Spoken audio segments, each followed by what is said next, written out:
ridha, sabar, tawakal. Berat ujian hidup. Ada yang maha besar tempat mengadu. Angkat kedua tanganmu, katakan Allahu Akbar. Besar ujian hidupmu. Ada yang maha besar. Allahu Akbar. Besar dosamu. Ada yang ampunannya lebih luas. Kalaulah orang beramal membaca Quran, sehari menengok Quran macam menengok handphone. Berapa kali tengok handphone? Sebanyak itu. Tak usahlah 100%. Tak usahlah 100%. 50% aja menengok Quran sebanyak menengok handphone. Padahal itulah yang nanti akan menolong dan handphone akan tinggal. Mana dalil Quran akan menolong? Iqra'ul Quran, baca Quran. Fa innahu ya'ti yaumal qiyamah, Quran akan datang pada hari kiamat, syafi'an li ashabi, memberikan syafaat, pertolongan kepada orang-orang yang menolongnya. Sempat-sempatkan membaca Yasin, sempat-sempatkan membaca Al-Kahfi, sempat-sempatkan membaca Sayyidul Istighfar, sempat-sempatkan membaca solawat, karena itu yang akan menolong. Sempat-sempatkan bersedekah, sempat-sempatkan berzikir, tasbih, tahmid, takbir, sempat-sempatkan ara'aital ladzi yukadzibu biddin fadzalikal ladzi yad'ul yatim wa la yahuddu ala ta'amil miskin. Kalau ditunggu waktu luang, tak akan ada waktu luang. Nantilah sesudah anak ini besar, anak besar kita makin sibuk. Nantilah sesudah anak ini nikah, anak sudah nikah lebih sibuk. Kenapa? Anak dia pula datang ke rumah, makin sibuk. Nantilah kalau sudah tua, makin tua makin banyak pikiran. Badan tak sibuk, pikiran sibuk. Sempat-sempatkan. Bangkit pagi, bangkit subuh, sempat-sempatkan sembahyang sunat wudu, sempat-sempatkan sembahyang sunat taubat, sempat-sempatkan sembahyang tahajud, sempat-sempatkan sembahyang hajat, sempat-sempatkan solat witir, sempat-sempatkan istighfar, solawat, afdalul dzikri la ilaha illallah. Sempat-sempatkan duduk berzikir, sempat-sempatkan merenung sejenak, at-tafakkur sa'ah, berpikir sejenak. Siang terlalu sibuk menengok handphone, menengok TV, menengok orang bercakap, tak sempat berpikir. Sibuk. Malam lapang, berpikir sejenak. Saya ini mau kemana? Selepas ini mau kemana? Yang mau dibawa ini apa? Ini tinggal semua. Tinggal semua. Yang tinggal dengan kita ini hanya satu. Wa amalu. Hadisnya ini muttafaqun alaih. Ada dalam Sahih Bukhari dan ada dalam Sahih Muslim. Sama macam yang tadi. Kita teruskan. 462. Wa anhu. Sama. Dari Anas juga. Kenapa Anas bin Malik ini banyak betul meriwayatkan hadis? Karena Anas bin Malik serumah dengan Nabi Muhammad sallallahu alaihi wasallam. Oh, beruntung betuahnya Anas bin Malik. Bukan sezaman dengan Nabi, serumah dengan Nabi. Kenapa dia bisa serumah dengan Nabi? Emaknya datang menjumpai Nabi. Waktu Nabi pindah ke Madinah. Waktu ke Makkah belum. Sampai Nabi ke Madinah, datang perempuan. Namanya Ummu Sulaim. Ya Rasulullah, ada orang kaya mengasih kebun kurma, Abu Dihdah. Ada orang kaya mengasih kebun, ada perigi sumur, Abu Talhah. Ada orang memberikan uang, Utsman bin Affan, Abdurrahman bin Auf. Sa'ad bin Rabi', memberikan kuda, memberikan tanah. Saya hanya perempuan biasa, saya tak kaya. Inilah saya kasih anak saya menjadi pembantu engkau. Tengok, perempuan ini punya idea yang tak terfikirkan laki-laki. Tak ada laki-laki berfikir untuk menyerahkan anaknya ke Nabi. Tapi dia berfikir. Termasuk mimbar pun perempuan yang punya ide. Nabi menyampaikan khutbah bersandar ke batang kurma. Datang seorang perempuan. Laha Najjar. Dia punya tukang kayu. Ya Rasulullah, ya. Saya punya tukang kayu di rumah, ya. Boleh saya buatkan mimbar supaya engkau boleh tegak di atas mimbar itu? Kata Nabi, boleh. Perempuan selalu punya ide-ide yang luar biasa. Itu maka perempuan itu mesti diarahkan akalnya itu kepada yang baik. Dia mesti dibawa mengaji. Karena dia selalu banyak idea. Kalau dia tidak dibawa mengaji, dia punya ide yang lain. Dia mau shopping, dia mau itu. Dia punya ide, dia banyak pikiran dia. Maka dia mesti dibawa mengaji, dibawa tentang akhirat. Di zaman Nabi perempuan itu dibuatkan satu majlis khusus untuk perempuan yang tak ada laki-laki di dalam, karena mereka malu bertanya masalah perempuan. Diserahkannya anak. Umur Anas 10 tahun. Ya Rasulullah, ini anak saya tinggal bersama engkau. Anas bin Malik menyiapkan selipar sendal Nabi. Anas bin Malik menyiapkan air wudhu Nabi. Anas bin Malik menyiapkan. Khadimtun Nabiya 10 sinin. Saya menjadi pembantu Nabi 10 tahun. Selama Nabi di Madinah, 10 tahun pagi, petang, siang, malam di rumah Nabi. Anas bin Malik. Kita umroh 3 hari, ziarah 5 menit di Raudhah, itu pun diusir polisi. Anas bin Malik 10 tahun didoakan Nabi. Anas bin Malik, apa doa Nabi? Allahumma akthir amwalahu wa auladahu waj'alhu min ahlil jannah. Allahumma akthir amwalahu, banyakkan hartanya, wa auladahu, banyakkan anaknya, waj'alhu min ahlil jannah, jadikan dia penghuni surga. Tiga-tiganya dikabulkan Allah. Allahumma akthir amwalahu, banyakkan hartanya. Orang punya kebun kurma, punya kebun. Anas bin Malik kebunnya lebih banyak buahnya daripada sahabat yang lain. Wa auladahu, banyakkan anaknya. Ketika Anas bin Malik meninggal, dihitung kira anak cucunya lebih 100 orang. Anak dengan cucu-cucunya. Waj'alhu min ahlil jannah. InsyaAllah dia diridhai Allah. Karena dia selalu disebut Anas bin Malik radhiyallahu anhu. Makanya kalau datang orang bawa anak kecil, Ustaz, doakan anak saya pakai doa Nabi untuk Anas bin Malik. Allahumma akthir amwalahu, banyakkan hartanya, wa auladahu, banyakkan anaknya, waj'alhu min ahlil jannah, jadikan dia penghuni surga. Banyakkan hartanya, banyakkan anaknya. Tak ada disebut banyakkan bininya, tak ada.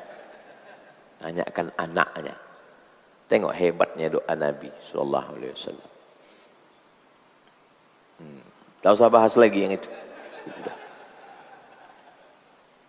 Itulah maka Anas bin Malik. Anas bin Malik sahabat Nabi yang paling last, terakhir meninggal di Irak. Anas bin Malik. Begitulah hebatnya. Umurnya panjang, rezekinya banyak, anaknya banyak, masuk surga 10 tahun sama Nabi. La ilaha illallah. Masya Allah, tabarakallah. Beruntung betuah Anas bin Malik. Gara-gara siapa? Gara-gara ibunya yang punya kecerdasan yang luar biasa. Serahkan anak. ke Nabi Muhammad sallallahu alaihi wasallam. Kita teruskan 462. Wa anhu, dari Anas bin Malik. Qala, dia berkata, qala Rasulullah sallallahu alaihi wasallam. Nabi bersabda. Apa kata Nabi? Yu'ta bi an'ami ahli dunya min ahli nar yaumal qiyamah. Ada orang ahli dunia, maksud ahli dunia, orang kaya, rezekinya banyak, rumahnya besar, harta berkuasa, inilah maksud ahli dunia. Tapi dia penghuni neraka. Ahli dunia, kaya, punya kuasa, tapi dia penghuni neraka, didatangkan nanti di akhirat. Fayusbaghu finnar sabrah. Sabrah itu celupan. Ini kain putih, dicelupkan ke dalam zakfaran, zakfaran jingga, kunyit bercampur, macam warna kunyit bercampur kapur sirih, itu warna za'faran. Kain putih, celupkan sekali celup, kan berubah. Nah, begitulah penghuni neraka itu. Dulu waktu di dunia dia kaya, hartanya banyak, berkuasa, min ahli dunia. Dicelupkan dia ke dalam neraka waktu di akhirat, cup, habis itu dinaikkan lagi ke atas. Summa yuqalu, lalu ditanyakan kepada dia. Sesudah dinaikkan, tanya kepada dia, ya bena Adam, hei manusia. Kalau disebut anak Adam, itu maksudnya bukan Kabil dan Habil. Anak Adam itu maksudnya anak cucu manusia. Kita ini disebut dengan anak Adam. Jangan nanti waktu ditanya, ya bena Adam, enggak, saya anak Abdullah. Ya benar Adam maksudnya manusia. Dicelupkan dia ke neraka, ditarik ke atas, lalu ditanya, ya benar Adam, hai manusia, iya, hal ra'aita khairan qattu, apakah kau pernah menengok kebahagiaan? Apa jawab dia? Tidak. Padahal waktu di dunia kaya, hartanya banyak, duitnya banyak, emasnya banyak, tidurnya pun di atas sutra. Tapi waktu dia dimasukkan ke neraka, ditarik balik, ditanya, pernah kau merasakan kebahagiaan? Tidak.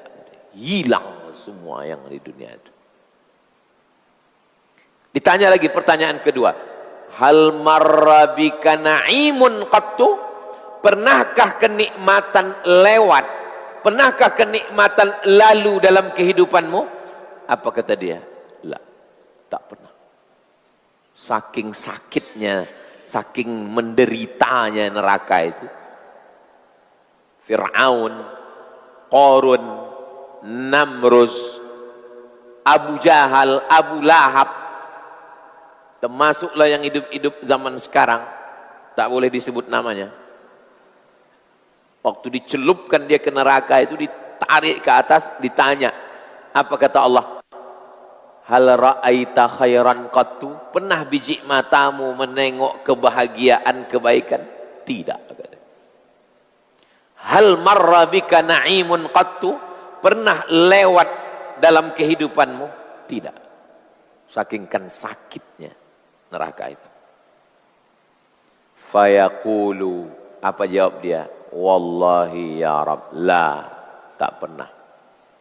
Udah selesai penghuni neraka. Lalu satu lagi, wa yu'ta bi asyaddin nasi bu'san, lalu didatangkan seorang yang waktu di dunianya susah. Wa yu'ta, didatangkan, bi asyaddin nasi bu'san, orang yang di dunianya sangat susah. Lahir ke dunia, ayahnya mati, emaknya meninggal, ditumpangkan ke rumah saudara, siram air panas, dipukul kepala, menikah, laki laki pula hantu punya anak, karena ayahnya hantu, anaknya pun setan. Susah hidup sebatang kara, menderita, tak pernah merasakan kebahagiaan sekali waktu di dunia. Tapi rupanya dia di akhirat masuk surga, min ahlil jannah, lalu dicelupkan dia ke dalam surga. Dicelupkan dia ke dalam surga, satu celupan, diangkat lagi. Lalu ditanya kepada dia, ya bena Adam, hai anak Adam, hal ra'aita bu'san qattu? Pernah kau susah?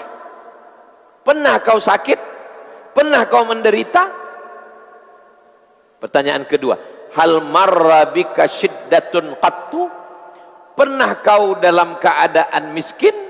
Pernah kau dalam keadaan haus? Pernah kau dalam keadaan payah? Apa jawab dia? La wallahi, aku tak pernah merasakan kesusahan. Hadis nilai yang selalu menghibur saya kalau saya sedang susah. Bahwa kesusahan yang kita rasakan sekarang ini, kalau kita masuk surga nanti, insya Allah masuk, insya Allah, amin. Dari bunyi aminnya macam tak yakin masuk surga.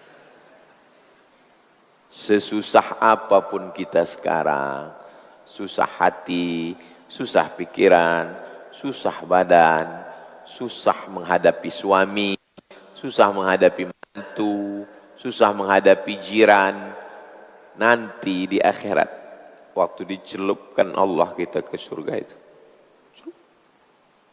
habis itu Allah tanya kita, pernah kau susah? La wallah, tak pernah ya Allah.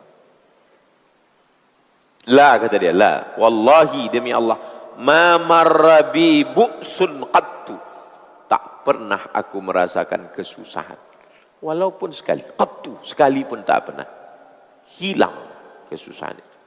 Wala ra'aitu, dan aku tak pernah menengok syiddatun qattu, tak pernah pula aku ra'aitu, menengok, jangankan merasakan ke badan, jangankan merasakan ke hati, jangankan masuk ke pikiran, menengok kesusahan itu pun aku tak pernah. Saking kan hebatnya balasan surga. Itulah keadilan Allah.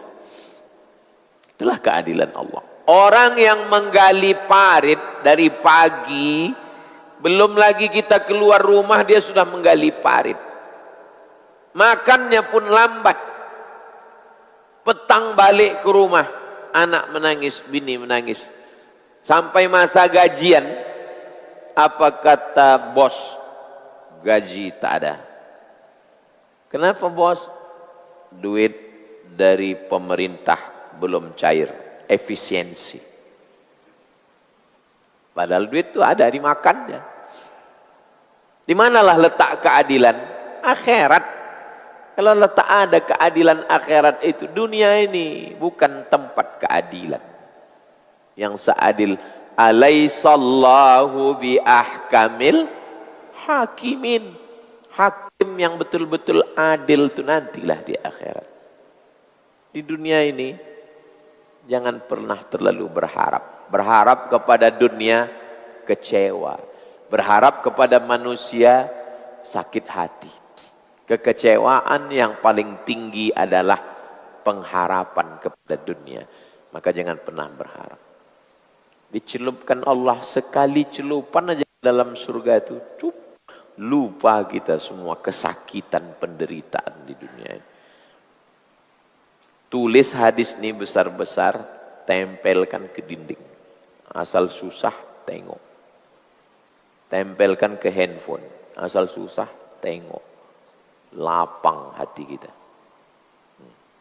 Kalau sedang senang, jangan tengok. Sedang susah, tengok. Rawahu Muslimun. Hadis ini hanya ada dalam Sahih Muslim. Di Sahih Bukhari tak ada. Berarti dia masuk level 3. Paling tinggi ada dalam Sahih Bukhari, ada dalam Sahih Muslim. Nomor 2 ada dalam Sahih Al-Bukhari. Nomor 3 ada dalam Sahih Muslim. Ibn al-Hajjaj Al-Qushairi An-Naisaburi, murid dari Imam Muhammad bin Ismail bin Ibrahim bin Al-Mughirah bin Bardizbah Al-Bukhari, murid Imam Bukhari. Meninggal tahun 200, meninggal tahun 261. Gurunya Imam Bukhari 256. Muridnya meninggal 261. Imam Muslim. Kita teruskan 463. Wa 'anil Mustawrid ibni Shaddad, ada sahabat Nabi namanya Al-Mustawrid ibni Shaddad. Banyak betul sahabat Nabi itu Pak Ustadz, ya. Berapa orang? 120 sekian ribu. Oh, banyak. Setengah penduduk Kecamatan Tampan. Penduduk sahabat Nabi. Lebih banyak daripada penduduk Padang Panjang. Padang Panjang 60 ribu. Bukit Tinggi 70 ribu. Kok Ustadz tahu? Pilkada kan ada datanya. Sahabat Nabi itu lebih 100 ribu, banyak. Tapi yang ada biografinya hanya 12 ribu.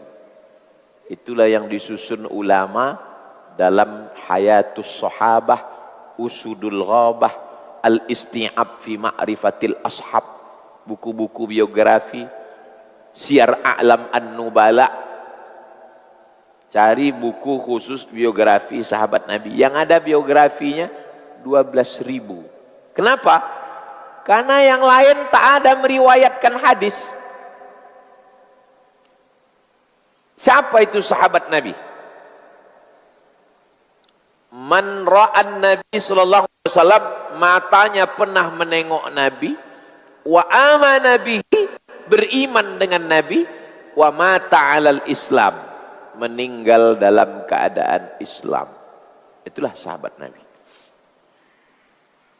Abu Lahab menengok Nabi, tidak sahabat Nabi, karena tak beriman dan tidak masuk Islam dan tak mati dalam keadaan Islam.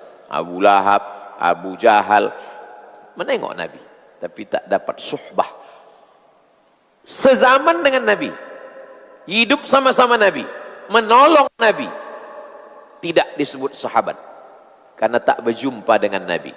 Uwais Al-Qarni, dia di Yaman, Nabi di Makkah, Madinah. Najasyi, Raja Ethiopia, sezaman dengan Nabi, menolong Nabi. Sahabat Nabi yang hijrah ke Habasyah, ditolongnya. Tapi bukan sahabat Nabi, karena tak menengok Nabi. Jadi, waktu Nabi haji wada' itu, ada sahabat Nabi yang menengok jauh dari bawah pokok kayu. Sahabat Nabi, walaupun tak meriwayatkan hadis dari Nabi. Waktu Nabi pindah ke Madinah, datang orang membawa budak kecil, dikunyahkan Nabi kurma, dimasukkan air ke mulutnya. Sahabat Nabi, walaupun budak kecil, nengok Nabi. Tapi yang meriwayatkan Nabi, yang hidup dengan Nabi, yang sembahyang sama Nabi, yang perang sama Nabi, ini levelnya paling tinggi. Suhbah. Suhbah artinya hidup bersama dengan Nabi Muhammad SAW. Salah satunya Al-Mustawrid ibni Shaddad radhiyallahu anhu. Qala, dia berkata, qala Rasulullah SAW, Nabi Muhammad SAW bersabda. Apa kata Nabi? Mad dunya fil akhirah. Ini dunia, ini akhirat. Perbandingan dunia dengan akhirat ini 50-50, 50-50, 70-30, 80-20, 90-10. Bagaimana perbandingan dunia ini dengan akhirat? Mad dunya fil akhirah illa mithla ma yaj'alu ahadukum isba'ahu fil yammi. Salah seorang kamu memasukkan ujung jarinya ke dalam laut. Ini laut, masukkan ujung jari ke dalam laut. Yang takut nanti saya minum habis. Bukan mubazir. Ma yaj'alu ahadukum isba'ahu fil yammi, dimasukkannya ujung jarinya ke dalam laut yang luas. Falyanzur, sesudah itu tengok.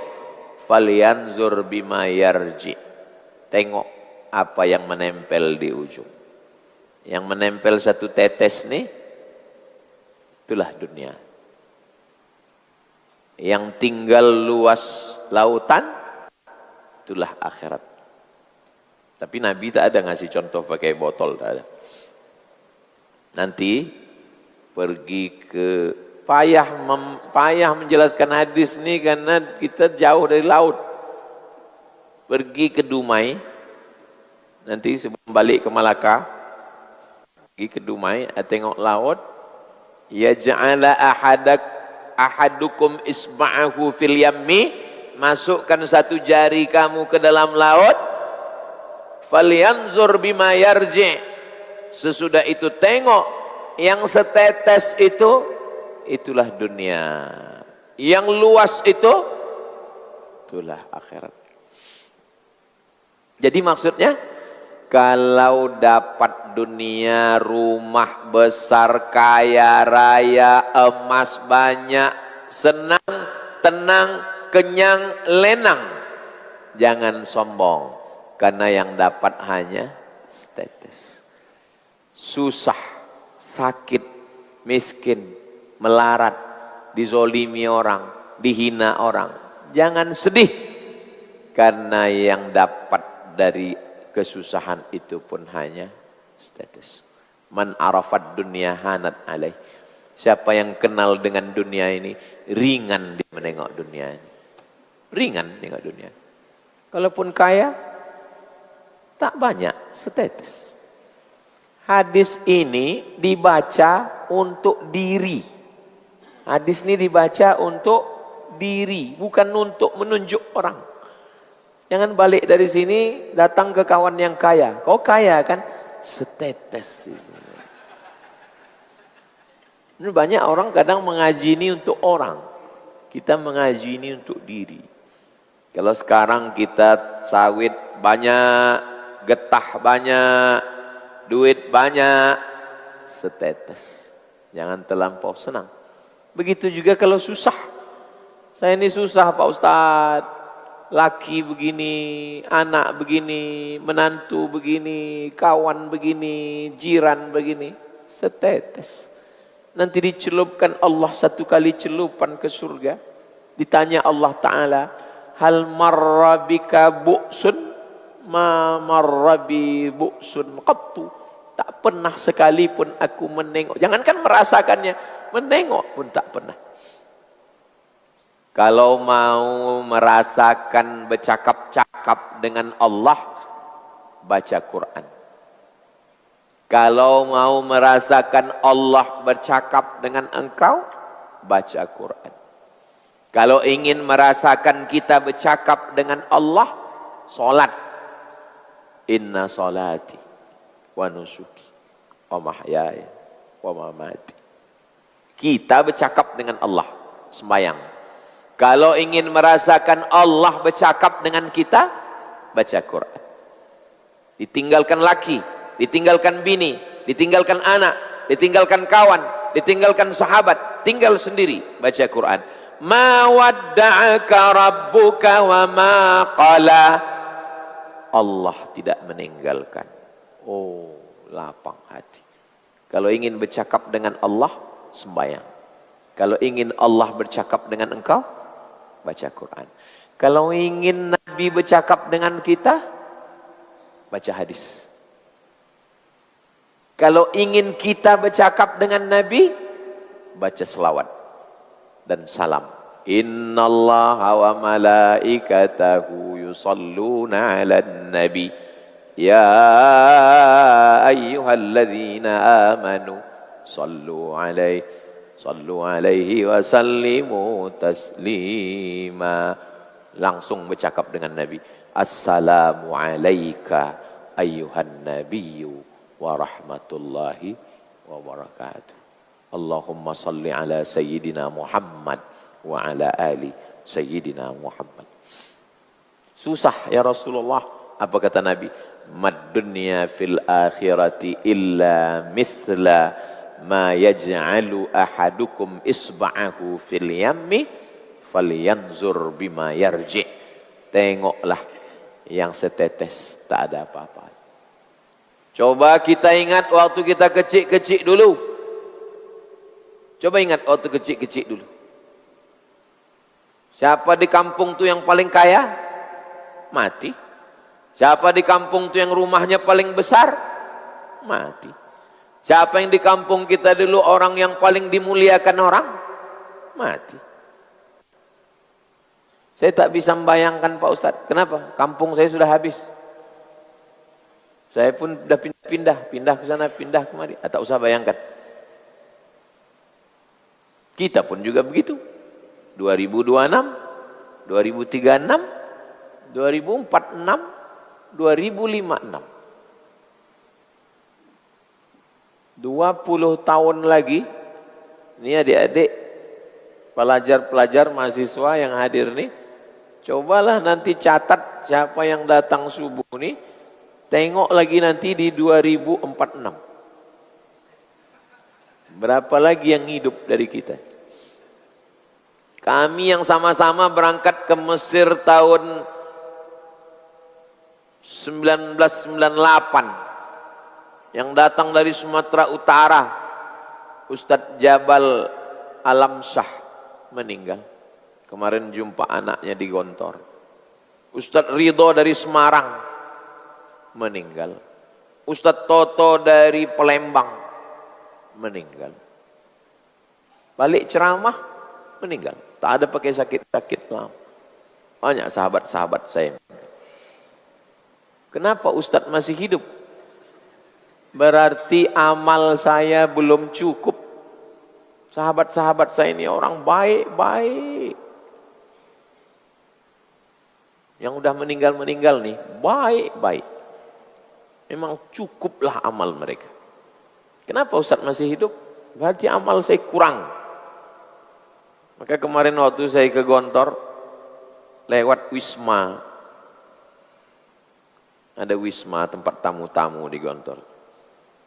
Disitulah dia dulu datang menjenguk saya. Tahun 2019. Duduk sini, datang. Dia mengajar di Gontor.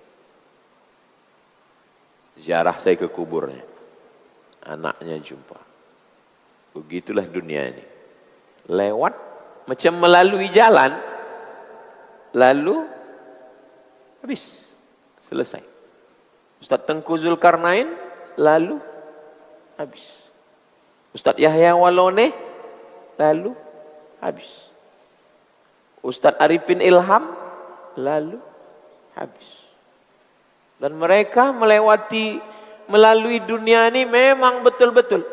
Ustadz Yahya Walone itu kemana-mana, drive, nyetir sendiri. Pergi ke Rokan Hulu, pergi sendiri, tak ada takutnya. Ceramah, tausiah, meninggal. Ustadz Tengku Zulkarnain kemana-mana sendiri. Pernah jumpa saya di airport, bergantung dia di bis, bawa koper sebiji. Saya tanya, Ustadz kenapa tak bawa? Saya tak mau menyusahkan orang. Keliling, sedang COVID pun keliling. Pas sedang di Pekanbaru, meninggal. Ustadz Arifin pun begitu. Majelis zikir, tausiah, sakit, meninggal. Habis satu episode kehidupan. Mereka sudah husnul khatimah. Tinggal kita lagi yang melalui jalan ini. Mudah-mudahan kita semua diberikan Allah kebaikan dunia dan akhirat. Kita cukupkan sampai hadis 463. Seterusnya nanti Rabu hadapan kita akan teruskan 464 insyaallah.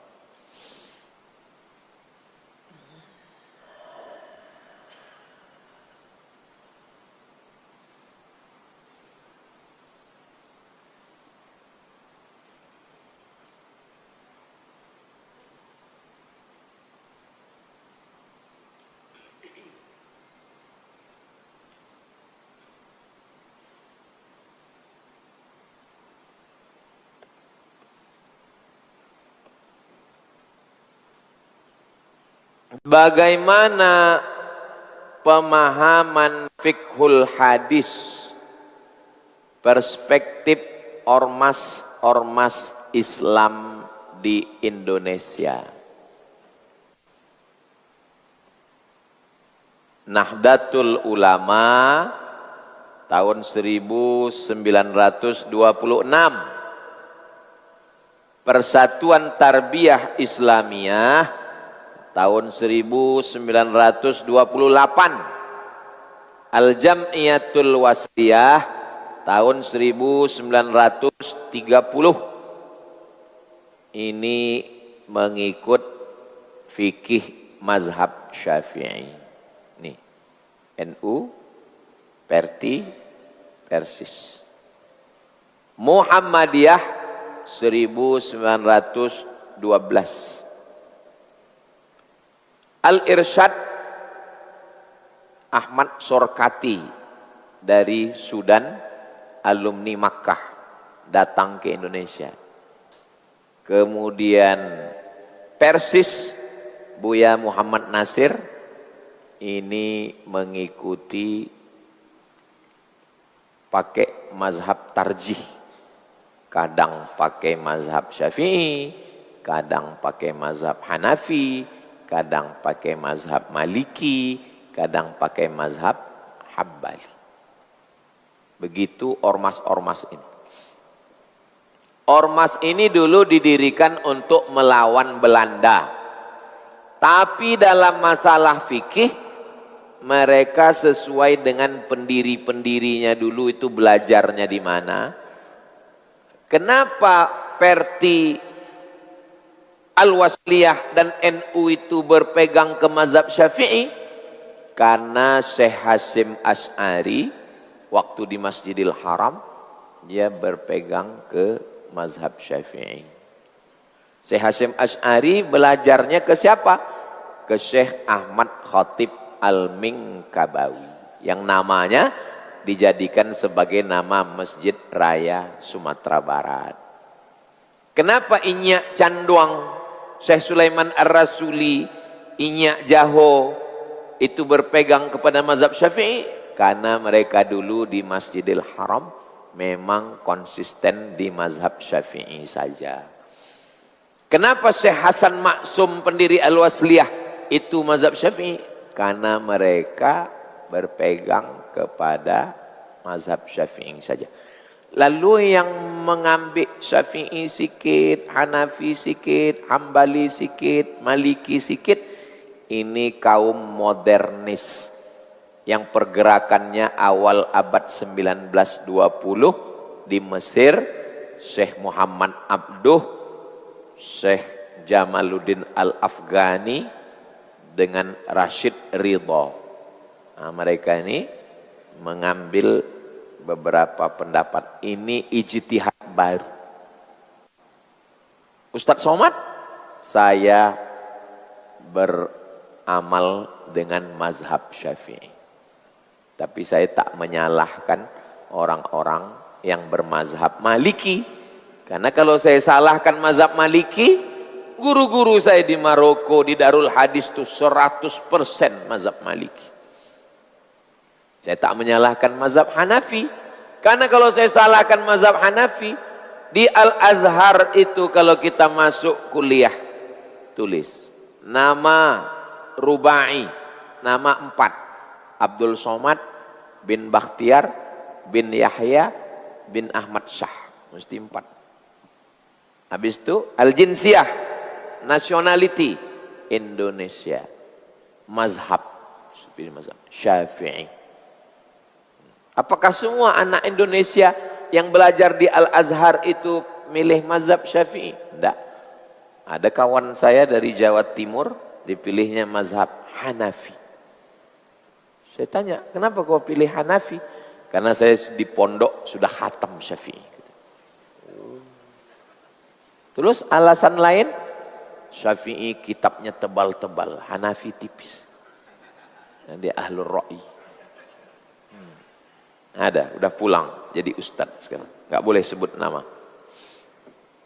Bagaimana pemahaman hadis menurut Syekh Yusuf Al-Qardawi dan Syekh Muhammad Al-Ghazali. Ada kitab judulnya Al-Hadi As-Sunnah Baina Ahlil Fiqhi wa Ahlil Hadis, ditulis oleh Syekh Muhammad Al-Ghazali. As-Sunnah Baina Ahlil Hadis wa Ahlil Fiqh. Cari terjemah bahasa Indonesianya. Hadis menurut pemahaman ahli hadis dan ahli fiqih. Syekh Yusuf Qardawi murid dari Syekh Muhammad Al-Ghazali. Syekh Muhammad Al-Ghazali sezaman dengan Syekh Mutawalli Asy-Sya'rawi, Syekh Muhammad Al-Ghazali dan Syekh Abdul Halim Mahmud sezaman. Lahirnya belas-belas. Syekh Abdul Halim Mahmud dengan Syekh Mutawalli Sya'rawi 1911. Sedangkan Syekh Muhammad Al-Ghazali 1916 atau 1917 sezaman. Sedangkan Syekh Yusuf Qardawi satu level di bawah itu. Syekh Yusuf Al-Qardawi murid dari Syekh Muhammad Al-Ghazali. Menulis juga tentang pemahaman hadis, judul kitabnya Kaifa Nata'amal Ma'as Sunnah. Bagaimana kita berinteraksi dengan sunnah, bagaimana berinteraksi dengan hadis. Nanti minta acara bedah buku khusus. 2 buku ini dibedah bagus. Yang pertama buku Al-Hadis As-Sunnah Baina Ahlil Hadis wa Ahlil Fiqh. Yang kedua adalah Kaifa Nata'amal Ma'as Sunnah. Bagaimana kita berinteraksi dengan hadis-hadis Nabi Muhammad sallallahu alaihi wasallam. Beberapa tulisan saya mengambil pendapat Syekh Yusuf Al-Qardawi. Contohnya 30 masalah Ramadan.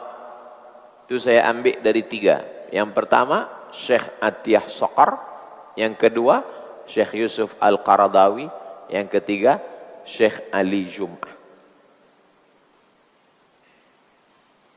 Apabila orang tua sudah meninggal tapi belum melaksanakan haji, apakah anaknya boleh melaksanakan badal haji?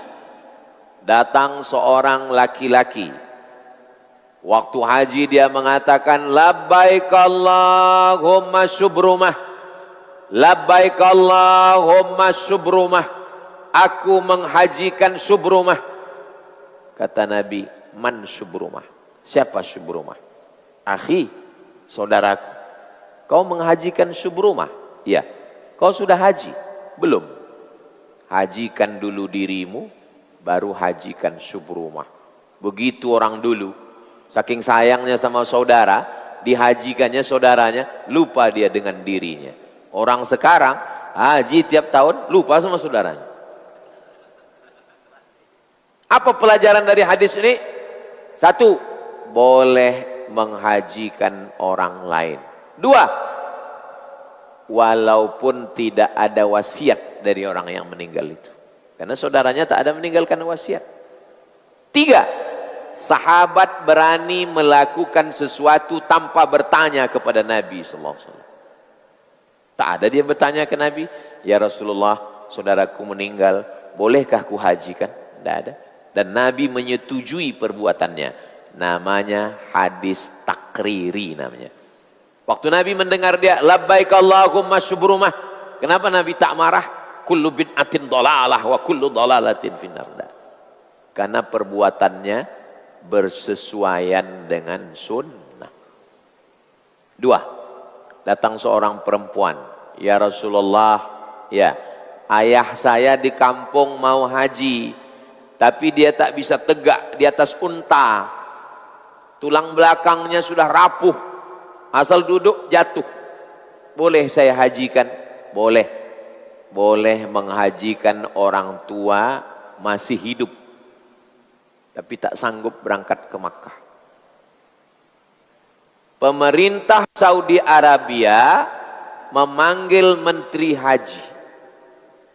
Bertanya, kenapa jamaah haji paling banyak meninggal dari Indonesia? Karena orang Indonesia berangkat haji, satu mau haji, kedua mau mati di sana.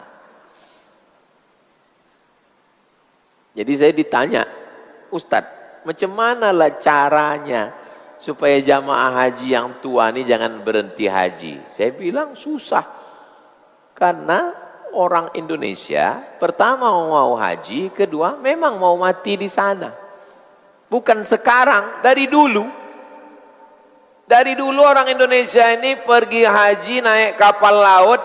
Pertama naik pesawat 1977. Itu pesawat pertama. Sebelum itu naik kapal laut dari Belawan, Medan, dari Padang, Teluk Bayur. Sampai ke Makkah tak balik-balik, nunggu mati. Akhirnya Makkah penuh. Diadukan peristiwa ini kepada Syarif, namanya Syarif Hussein. Syarif Hussein ini sebelum revolusi King Abdul Aziz 1924. Dulu di Makkah itu dipimpin oleh keturunan Sayyidina Al-Hasan, Sayyidina Al-Husain, anak Sayyidatuna Fatimah, anak Nabi Muhammad SAW. Namanya Syarif Hussein, digulingkan oleh Abdul Aziz pada tahun 1924. Syarif Hussein buat negara di Irak.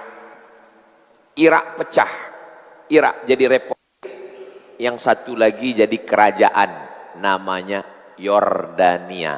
Yang sekarang itu cucu Syarif Hussein, namanya Raja Abdullah bin Hussein bin Tolal bin Hussein, cicit dari Syarif Hussein. Jadi waktu itu orang yang tak mau balik ini dipanggil oleh Syarif Hussein. Sikos bantah, terjemahan bahasa Minang. Ditanyanya, kenapa tak mau pulang? Saya mau mati di Makkah, Syarif. Oh, iyalah, besok pagi datang. Saya baliklah ke kampung. Kenapa? Tapi mau mati di Makkah. Mimpi tadi malam. Apa mimpinya? Banyak keranda yang dari Makkah dibawa keluar, banyak yang dari luar dibawa ke Makkah. Apa maksudnya? Kalau kita baik, walaupun mati di Rimbo Panjang, dibawa juga kita ke Makkah. Kalau kita tak baik, walaupun mati di samping Ka'bah, dibawa juga keluar. Maka kata dia, kalau begitu saya izin balik ajalah. Tapi kalau ini diceritakan, tidak mengurangi minat orang untuk mati ke Makkah. Maka yang sakit-sakit mau berangkat juga ke Makkah. Kenapa? Karena niatnya mau mati di Makkah. Apakah anaknya boleh melaksanakan badal haji? Bagus, termasuk birrul walidain, bakti kepada orang tua. Anak yang melaksanakan badal haji mesti sudah pernah haji atau boleh belum haji? Kalau anaknya sudah haji, haji yang kedua untuk orang tua.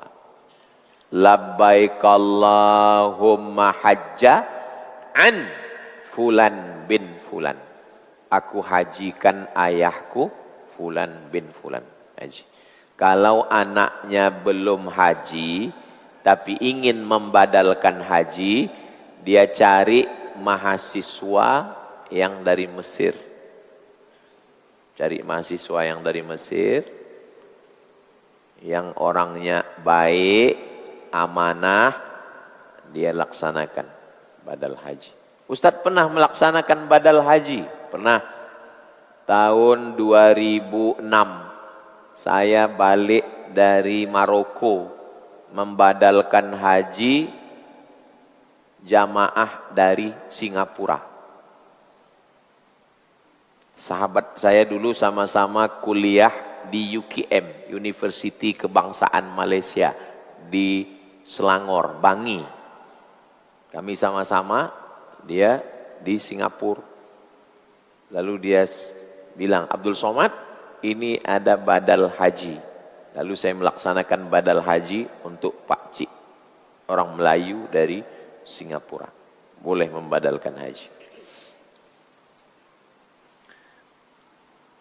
Ada ikhtilaf antar 4 mazhab tentang badal haji? Tak ada ikhtilaf. Hanafi paling tua, Maliki nomor 2, Syafi'i nomor 3, Hambali nomor 4. Semuanya sepakat tentang badal haji. Sah, tak ada ikhtilaf. Soal menjaga anak, membereskan rumah, mencuci kain, memasak.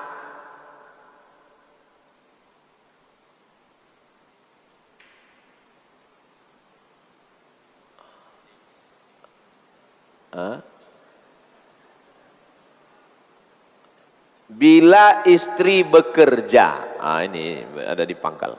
Bila istri bekerja, lalu siapa menjaga anak, siapa membereskan rumah, siapa mencuci kain, siapa masak, terabaikan. Apakah gaji istri juga tak boleh membiayai hal-hal tersebut di atas? Ini kita dudukkan dulu masalah. Ya, lelaki punya kewajiban terhadap istri, kasih makan,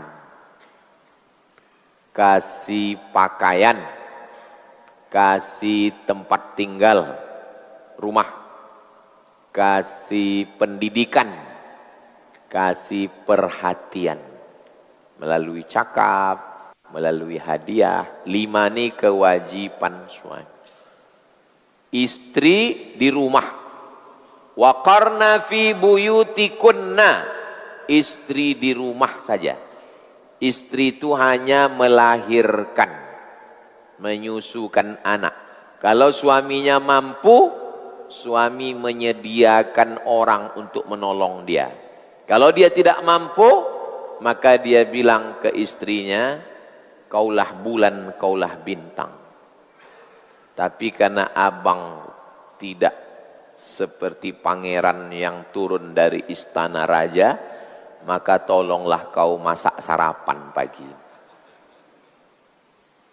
Kalau istri bekerja, maka mesti ada 5 syarat. Yang pertama, izin suami. Tak boleh perempuan melangkah keluar rumah 1 langkah tanpa izin suami. Yang kedua, la tabarrajna tabarrujal jahiliyatil ula. Tak boleh bersolek-solek jahiliyah. Yang ketiga, la yadribna bi arjulihinna. Jangan memukulkan kaki ke lantai pakai gelang kerincing, kerincing, kerincing, supaya laki-laki menengok. Yang keempat, la yakhluwanna rajulun ma'amra'atin illa ma'adhi mahramin. Jangan berdua-dua satu bilik dengan perempuan, dengan laki-laki tak mahram. Yang kelima, la takhda'na bil qaul. Jangan bersuara mendayu-dayu, lemah gemulai. Yatma'alladzi fi qalbihi marad. Karena ada laki-laki yang tak tahan mendengar suara perempuan. Jaga ini, bilang sama istri, kuizinkan engkau bekerja dengan syarat kau jaga yang 5 ini. Kata istri, saya siap bekerja. Kata suami, saya pun bekerja. Siapa yang jaga anak? Siapa memasak? Siapa membersihkan rumah? Maka bermusyawarah mereka. Wa amruhum syura bainahum. Bermusyawarah.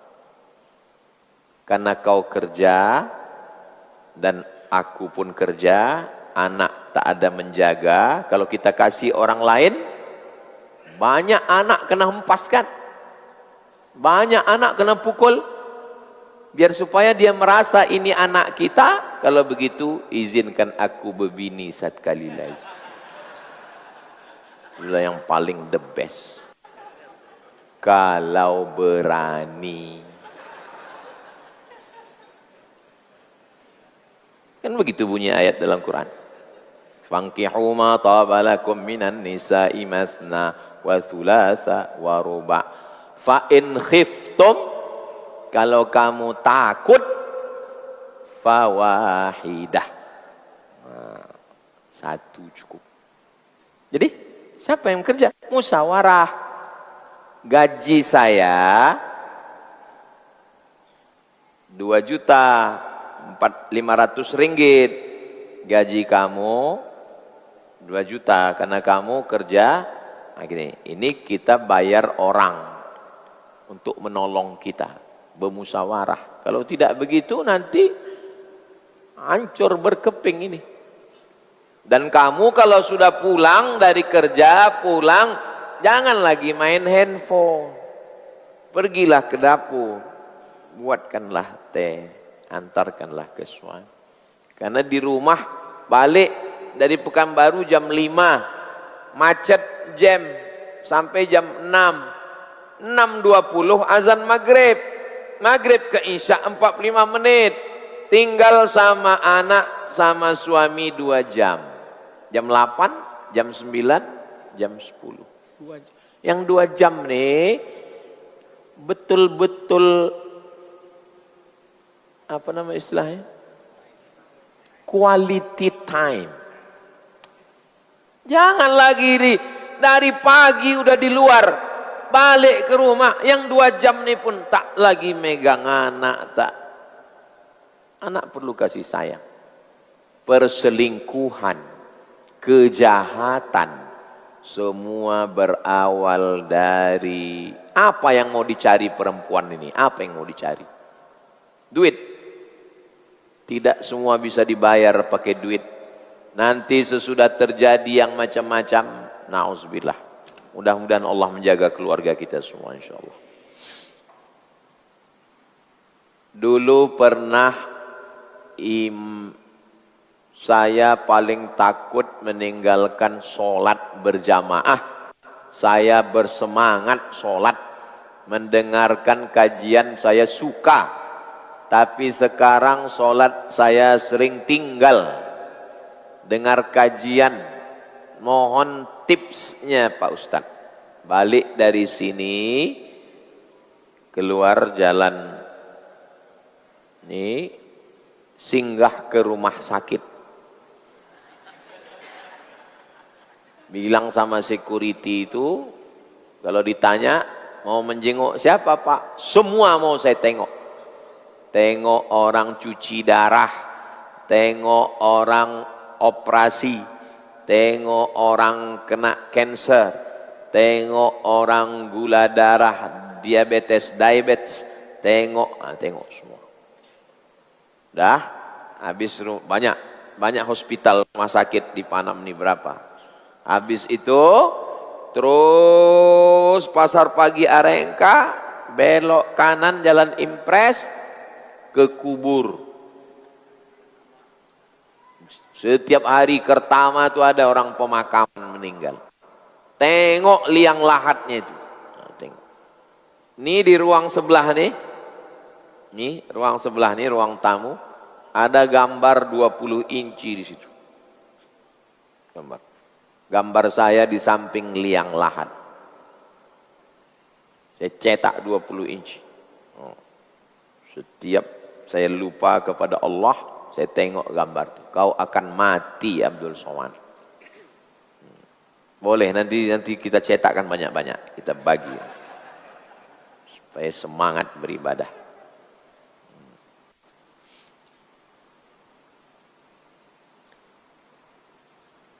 Amar ma'ruf nahi mungkar. Kita bisa mengamalkan amar ma'ruf nahi mungkar. Bagaimana mengamalkan amar ma'ruf nahi mungkar? Man ra'a minkum mungkaran, siapa yang menengok kemungkaran falyughayyirhu biyadi, dengan tangan. Tengok ada tempat orang berzina, dengan tangan. Tempat berzina tutup. Bisa. Siapa yang melakukan itu di Pekanbaru? Bapak Dr. Andus Herman Abdullah. Berani orangnya. Pak Herman. Hebat Pak Herman Abdullah. Allah maghfir lahu warhamhu wa'afi wa'afu anhu. Meninggal. Satu tanda tangan penguasa lebih hebat daripada 100 fatwa ulama. Haram, haram. Orang nggak takut. Tapi ulama menyampaikan ke penguasa. Haram. Buatkan perdanya Pak. Tutup. Bisa. Tangan. Tak sanggup dengan tangan. Fabilisani. Ajak jamaah. Turun ke jalan. Ke tempat-tempat. Tutup. Tutup. Tutup. Anak-anak muda. Tutup. Waktu pagi. Malamnya masuk ke situ.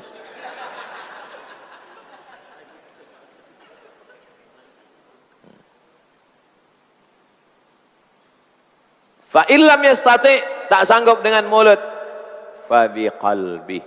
Nilai yang paling lemah. Wadzalika adhaful iman, selemah-lemah iman. Kalau buat rumah paling kuat.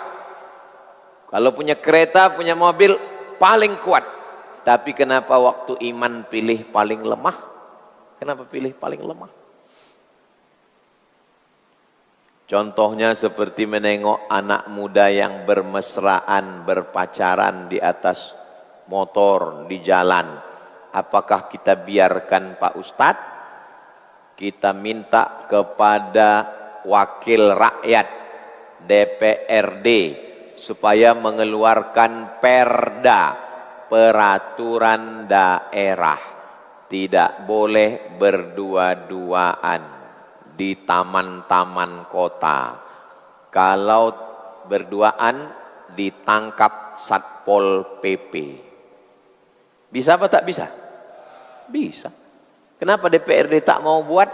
Ini pasal kering. Tak ada duitnya. Mereka hanya mau bersidang kalau pasal itu pasal basah.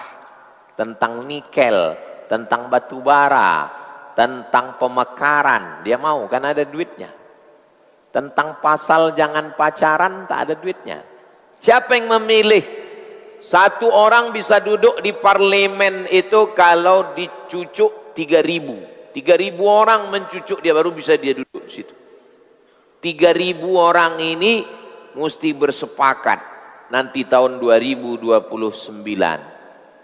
Kami ada 3.000 orang akan mencucuk Bapak dengan syarat Bapak kalau duduk nanti buatkan perda. Siap? Siap, kata dia.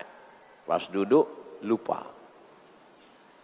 Itu namanya janji singa tidak akan makan kijang. Singa waktu di atas podium, kalau saya terpilih saya tidak akan makan kijang, kata singa.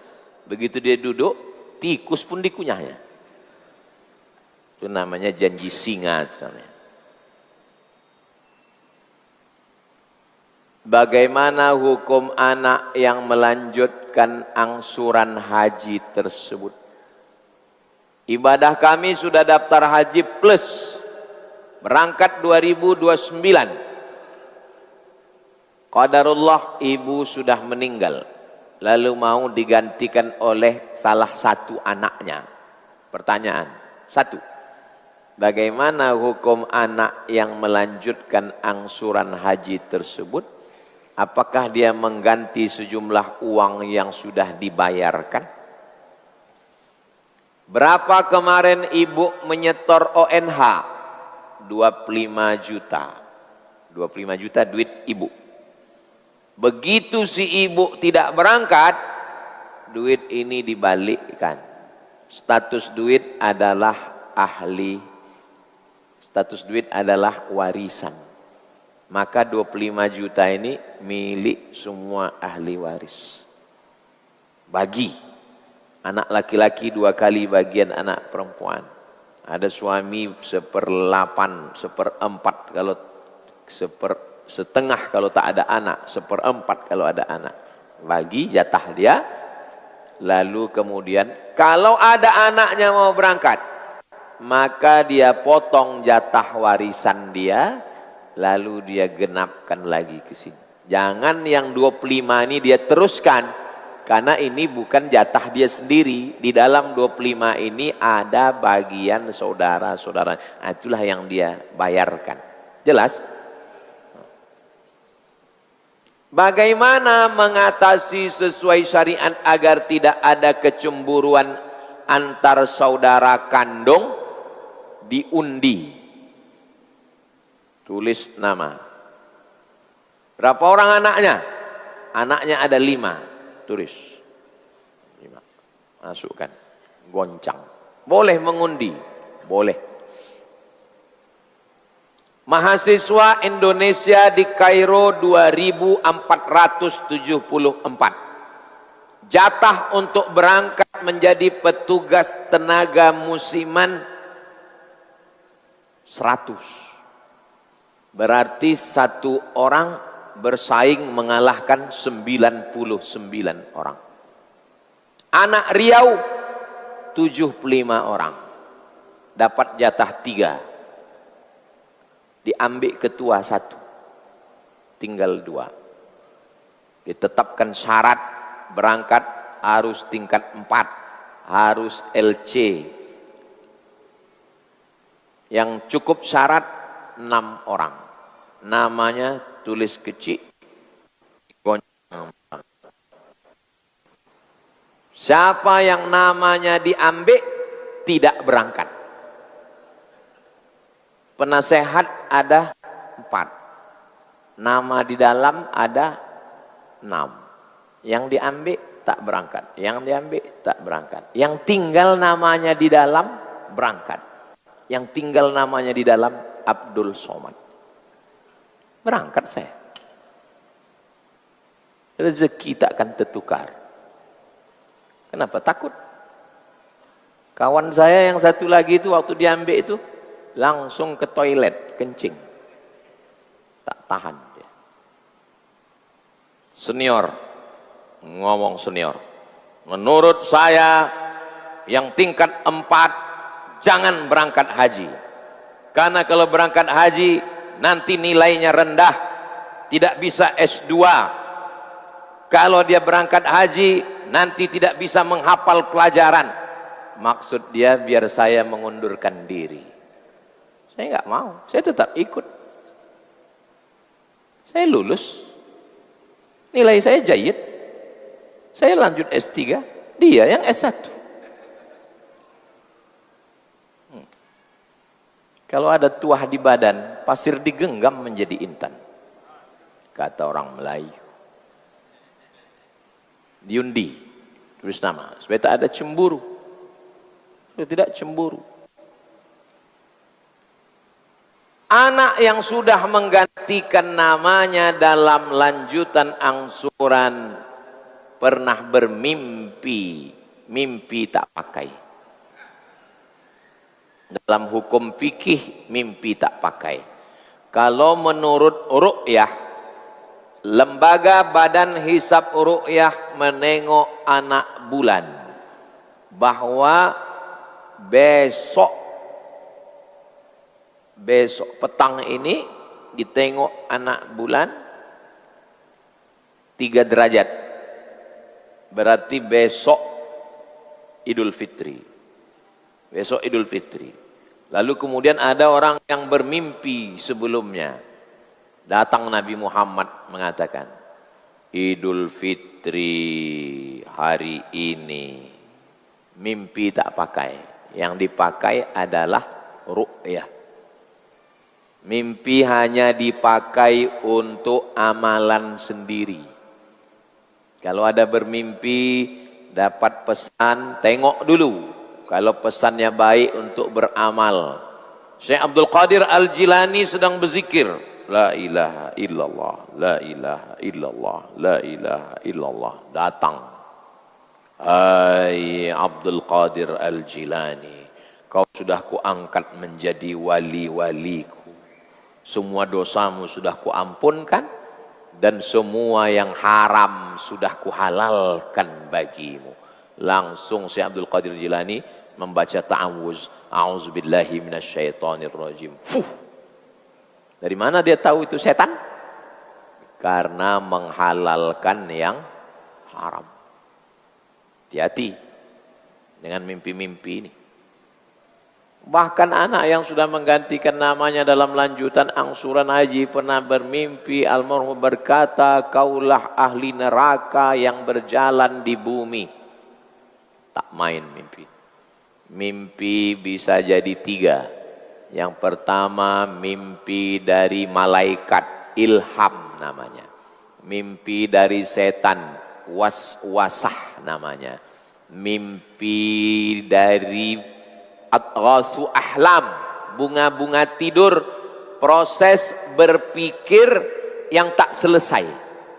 Misalnya siang nih berpikir ingin makan cendol, tak selesai, itu malam bisa terbawa cendol lah, bisa terbawa. Itu namanya atrasu ahlam, bunga-bunga tidur, alam bawah sadar. Makanya laki-laki jangan berpikir macam-macam, nanti mau tersebut di waktu malam. Apalagi yang istrinya dokter, hati-hati, disuntiknya mati. Mudah-mudahan Allah menjaga pikiran kita semua. Kalau mimpi baik, dan saya anehnya, mimpi itu justru datang dari jamaah. Waktu saya ceramah di Jakarta, Ustadz Somad, ya, saya menengok Ustadz duduk dengan Habib. Ada Habib Umar di situ, dan ada Ustadz duduk di situ. Apa artinya Ustadz? Kata tafsir Ahlam Ibnu Sirin, kalau kita mimpi ulama, berarti kita satu akidah dengan ulama itu. Sama-sama ahli sunnah wal jamaah. Cukup, itulah saya sampaikan. Rupanya seminggu sesudah itu, saya betul-betul satu majelis dengan Habib Umar di Istiqlal. Saya sedang datang ini, tiba-tiba dipanggil, Sok Somad sini, disuruh ceramah. Saya tak bisa ceramah, saya hanya duduk cerita saja. Jadi jamaah itu lebih menengok lagi. Kemudian datang jamaah. Ustadz Somad, saya bermimpi menengok, jamaahnya bukan di sini, jamaah jauh. Saya menengok ada bangunan yang cantik, putih, tinggi, dan di dalamnya saya tengok ada emak, almarhumah emak Ustadz. Waktu itu kami baru saja meletakkan batu pertama. Jadi yang baru niatnya aja udah dibalas Allah. Baru niat. Jadi jamaah itu yang menengok. Kenapa jamaah itu yang banyak menengok? Ada makcik. Pasar Sail terus ke sana. Ustadz Somad, kata dia. Ya, nampak saya Ustadz duduk bersanding, katanya. Wah, dia dulu nampak. Rupanya saya mau nikah. Untung makcik itu tak mimpi lagi. Jadi dalam hidup saya sering jamaah itu yang menengok duluan. Kenapa tak saya yang nampak? Karena kalau saya yang nampak, tak bisa saya tahan. Nanti saya ceritakan ke jamaah. Kalau saya cerita ke jamaah, jamaah akan bilang, mungkin Ustadz ini wali. Akhirnya saya pun merasa. Tapi kalau jamaah yang menengok, saya merasa jamaah lebih kasyaf, jamaah lebih bersih, jamaah lebih ikhlas. Allah ingin menegur saya, kau tak tahu apa-apa Somad, jamaah yang lebih tahu. Mudah-mudahan Allah menjaga hati dan pikiran kita semua. Ala hazihin niyah, al-fatihah. A'udzubillahi minasyaitonirrajim. Bismillahirrahmanirrahim. Alhamdulillahi rabbil alamin. Ar-Rahmanirrahim. Maliki yaumiddin. Iyyaka na'budu wa iyyaka nasta'in. اهدنا الصراط المستقيم صراط الذين أنعمت عليهم غير المغضوب عليهم ولا الضالين آمين. اللهم صل على سيدنا محمد وعلى آل سيدنا محمد طب القلوب ودوائها وعافية الأبدان وشفائها ونور الأبصار وجلائها وقوت الأرواح وغذائها wa ala alihi wa sahbihi wa barik wa sallim. Allahumma ja'alna minal ladzina yastami'una al-qawla fayattabi'una ahsanah. Jadikan kami orang-orang yang mendengarkan nasihat yang baik lalu mengiringinya dengan amal yang baik. Allahumma ja'alna minas su'ada'il maqbulin. Jadikan kami orang-orang yang bahagia karena amal kami diterima lalu kau balas dengan surgamu ya Allah. Jadikanlah kami orang yang termasuk dalam golongan orang yang ketika dimasukkan ke surga kami melupakan semua penderitaan yang pernah kami rasakan di dunia ya Allah.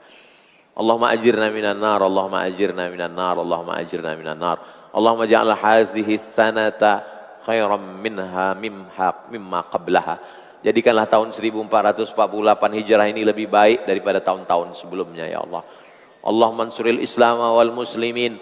Tolonglah agama Islam, tolong saudara kami kaum muslimin, bil khusus yang ada di Palestina ya Allah. Allahumma dafa'anna al-ghala wal waba wal fahsya wal riba wal zina wal munkar. Selamatkan negeri kami, negeri-negeri kaum muslimin dari segala malapetaka bencana riba, zina, narkoba, perbuatan keji dan mungkar. Waqtim bis salihati a'malana. Tutup umur kami dengan husnul khatimah. Rabbana atina fid dunya hasanah wa fil akhirati hasanah wa qina adzabannar. Wa sallallahu ala sayyidina Muhammad wa ala alihi washabbihi wasallam walhamdulillahi rabbil alamin. Taqabbalallahu minkum minna wa minkum taqabbal ya karim. Salat sunat isyraq 2 rakaat. Usalli sunnatal isyraq raka'ataini lillahi ta'ala. Setelah itu minum teh ke bawah. Terima kasih. Wassalamualaikum warahmatullahi wabarakatuh.